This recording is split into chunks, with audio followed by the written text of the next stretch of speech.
So a report earlier this week from Sports Illustrated said that you guys had made a written contract offer to Jordan Morris. Can you confirm that? Yeah. Yeah, we have the written contract offer is a formality, as you guys can imagine. The Dr. Morris, a real valued member of our staff, has been for 7 years, and talks been ongoing long before I got here. And one of the things we have to do under MLS rules is extend a formal written contract to preserve our rights to Jordan. Obviously, we want to do that, but it's not an event in the sense that it changes anything or it's a different conversation. Or I think Jordan has known for a long time that we want to sign him, and Jordan's going to make whatever decision is best for him, and we're okay with it. And hopefully at some point Jordan wants to be a Sounder, and he said he has, and I believe him. And whenever that day comes, we'll be happy to have him. So any progress with those talks as far as which way he's leaning? No, I don't anticipate any change in status quo. And again, I think that I think that ship actually sailed a long time ago. Is his rising status changing anything? No, I mean, because sincerely, we thought Jordan was a good player 3 years ago, before he went to Stanford. So, more people have figured out that Jordan's a good player, but we got to see Jordan. So we thought Jordan was a good player a long time ago. And again, I think Jordan has a good relationship with the Sounders. I have nothing to indicate differently. So obviously he's going to make the decision that's best for him, and we'll respect that. And, hopefully he's wearing the Ray of Green at some point. I'm not sure if this is a president of soccer question or not, but what is going on with what is the club's thinking these days in terms of opening the stadium wider, which I believe is not being done this week for the Timbers? Oh, the full stadium. I know there's a couple of games we're playing this year with a full stadium, so that still is going to happen.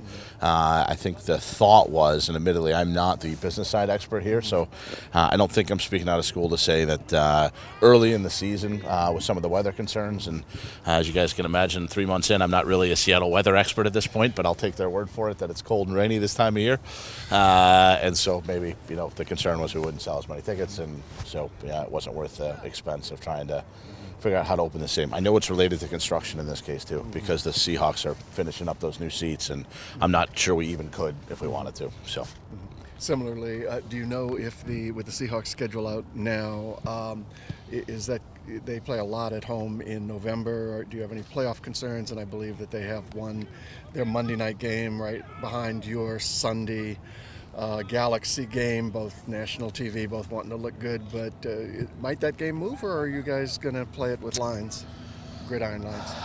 Don't know. I got to be honest with you. I saw the Seahawks schedule, and I saw that the Bears are playing here on the 27th, and that was really what got me going. So it was far more important than any of these much more relevant questions that you're asking, Tom. So I had not thought through all this stuff in terms of impact. Look, I've been on the other side of this when I was with Salt Lake.